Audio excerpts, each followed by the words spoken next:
सात संगत जी प्यार से बोलिए धन निरंकार जी। सात संगत जी 5 मिनट के ही विचारदासी रखती है और आप जी ने 5 मिनट ये विचार सुन लेना। आपको ये विचार अच्छे लगे तो कमेंट में ज़रूर बताना। और ये आप जी का ही चैनल है तो इसको सब्सक्राइब भी ज़रूर करना। और सात संगत जी आज का हमारा टॉपिक है स्वयं परमात्मा ने भी अपना रहस्य खोलने के लिए मानव शरीर ही चुना है। कहने का भाव सतगुरु के शरीर में बैठकर ये अपने आप से पर्दा उठाता है। जैसे कहा है कि सतगुरु विच आपू रखियन करी प्रगति आखू सुनाया। सतगुरु के शरीर में बैठकर ये निराकार संसार के जीवों का कल्याण करता है। 84 लाख योनियों का संकट खत्म ही तब होता है जब सतगुरु शरीर में प्रकट हो और गुरसिख भी मानव शरीर में हो। बाकी सब योनियां तो मानव योनि की सेवादार है। गुरु महाराज फरमाते हैं, अवीर जोनी तेरी पनिहारी। सासंग की अन्य योनियां मानव की सेवादार है। अन्य योनियां मानव से तुच्छ इसलिए है कि मानव शरीर में ही प्रभु की प्राप्ति हो सकती है। इस मानव शरीर का लक्ष्य भी प्रभु प्राप्ति ही है।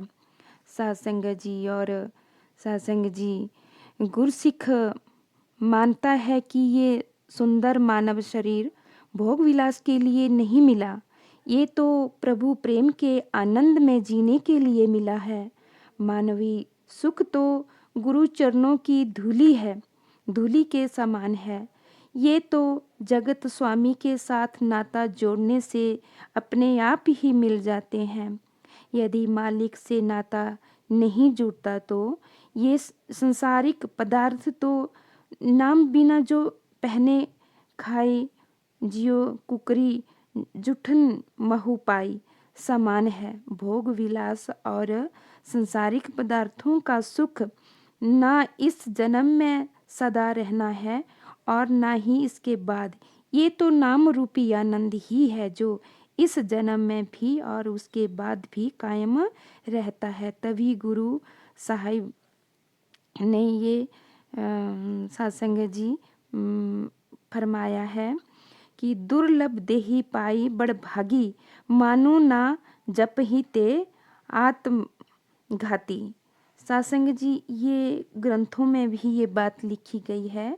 अर्थात निराकार की भक्ति रहित मानव पशु पंछी और पेट के बल रेंगने वाले जीव से भी बदतर है। इसका भोग विलास खाना पीना पहनना वैसे ही है जैसे मृतक शरीर पर चंदन का लेप अथवा इसका सुंदर वस्त्रों से श्रृंगार। ये मानव शरीर प्रभु की सर्वोच्च रचना है। तभी कहा है इस देह को सिमरही देवी देव अर्थात देवता लोग भी मानव शरीर को तरसते हैं, क्योंकि इस देह में निरंकार खुद ही साकार रूप धारण करके अपने बंदों में विचरित हुआ। बख्श लेना सत्संग जी। तो सत्संग जी उसने इकमिक हो जाता, इसमें ही इकमिक हो जाता। शारीरिक इंद्रियां भी पूर्ण सतगुरु के दर्शन करके वचन सुनकर और सेवा करके अपने आप का सौभाग्य समझती है। सारा शरीर ही गुरु संगत और गुरु सेवा में तलीन होकर भाग्यशाली बन जाता है। गुरसिख शरीर को प्रभु की अमानत समझता है, ना ही भक्त के लिए इसको कष्ट देता है और ना ही प्रभु को भूलकर भोग विलास में पड़कर इसको अर्थहीन बनाता है। वो तो अपने आप को प्रभु की ही अमानत का रक्षक ही बनता है। इसकी संभाल करना है सदुपयोग करता और समय आने पर जिसकी वस्तु तेसु आगे रखिए। से भी नहीं हिचकिचाता।